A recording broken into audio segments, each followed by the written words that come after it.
guys, welcome to my channel. Please don't forget to subscribe and share. And also, please don't forget to like. It would surely help our channel. Happy reading! Hi everyone, this is chapter 53, titled The Confession.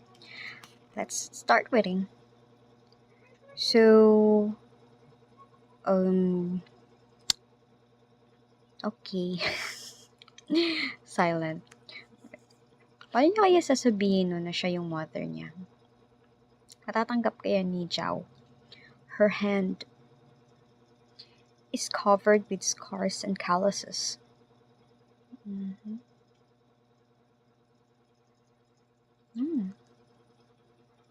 Of course, as a mother, you will surely cry if ganyan yung makikita mo sa anak mo all this year na dapat ma-provide mo lahat ng kailangan niya. She must have been through a lot all these years. Ganun talaga. Yeah. Why aren't you playing outside? Good morning, great aunt. Zhao is sick. I must keep an eye on her. Seriously, sternly. Diba? Tapos, glittering ang kanyang, glimmering ang kanyang ulo. Who is this? A bad. Just a man. Muntik niya sinabing, a bad man. I promised Zhao that I wouldn't tell my great aunt and my brother-in-law about us being kidnapped before. They would get worried. Yes, instead na bad man, sinabi niya just a man. An old lady? Huazing mentioned Gu Zhao had taken in an old woman. She's already poor. Why did she take in an old lady? Did she think she could be fortunate enough and take in a future great secretary or empress dowager? Grabe talaga tong tatay niya. Okay, he looks shocked. Why are you shocked? Parang gulat na gulat siya, no? Bakit kaya siya gulat na gulat? Rattle. Ooh, kamukha ni great aunt.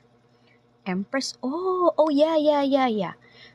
Sa background ng story, yung matanda na nakuha ni Gujo na tinulungan nila is the old Empress Dowager.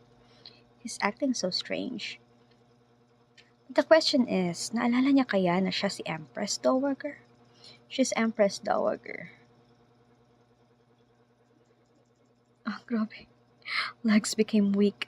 Bakit siya Bakit siya ng lambot? What's wrong with him? Retreat. That's uncalled for. Oo nga, bakit bigla siyang nanlambot? Para siyang natakot? Ano ba? Pag empress ka, it's either you're a ruthless or you're kind. Nasa dalawa lang yan. They are here for Zhao. That lady is inside already. I'm here to prevent him from entering. I see. Totally nadapa talaga siya. Ganun siya natakot, nanginginig. You did the right thing, Jinkong. This man does look weird. I know, I'll remain here. Nagkaintindihan pa yung dalawa. He's trying to get up. Ouch. However, she doesn't look like Empress Dowager Zhuang? Basta yan. In that outfit. I must be wrong. How could the Empress Dowager is here? Oo nga naman. Pero dun sa background ng story, siya talaga yung Empress, diba? Snacking. Now, hindi naman sinabi doon kung nawalan ba siya ng memories or what. Munching. Huh? Great aunt, are you eating sweets again? No, I'm not, pero ngumuya. Talagang matatanda nung matitigas ang ulo. Stop it, great aunt. I'll tell on you when Zhao recovers. Nonsense. That's more like it. There is no way a glutinous old lady here is the ruthless Empress Dowager Zoang. Kaya pala takot na takot siya kasi ruthless nga daw, di ba? Well, punta tayo kay Zhao. I feel so dizzy. Open eyes. Someone is beside my bed. Look at John. Alert masyado si Zhao. Oh my gosh, may tinatago siyang knife? Take out. Ay, grabe naman. Napaka-alert naman niya. It's me, Zhao. Buti na lang nakapagsalita pa siya. Mrs. Gu?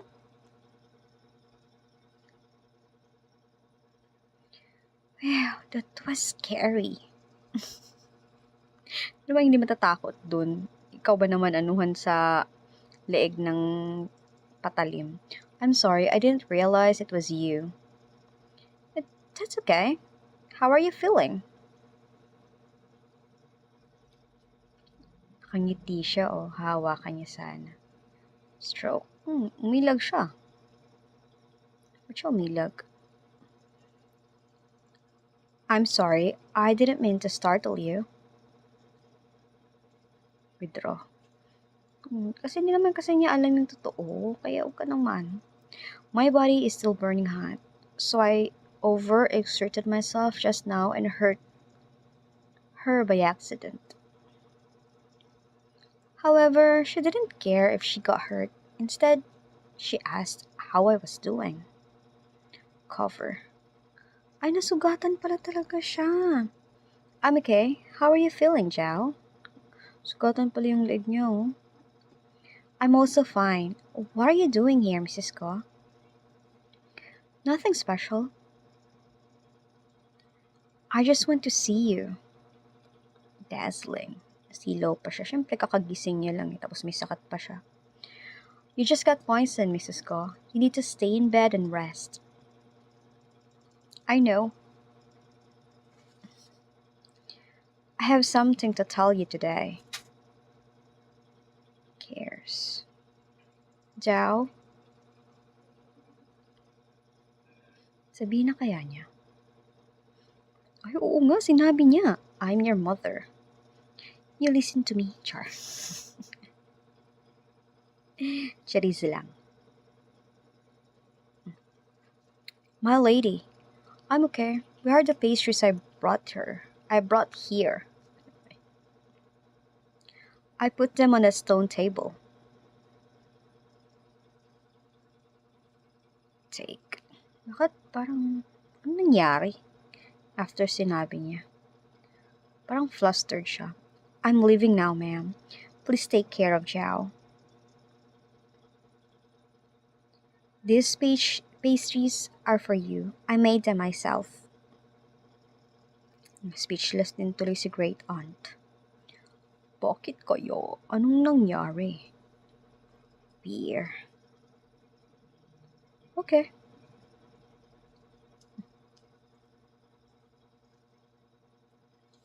Did she say yes to me?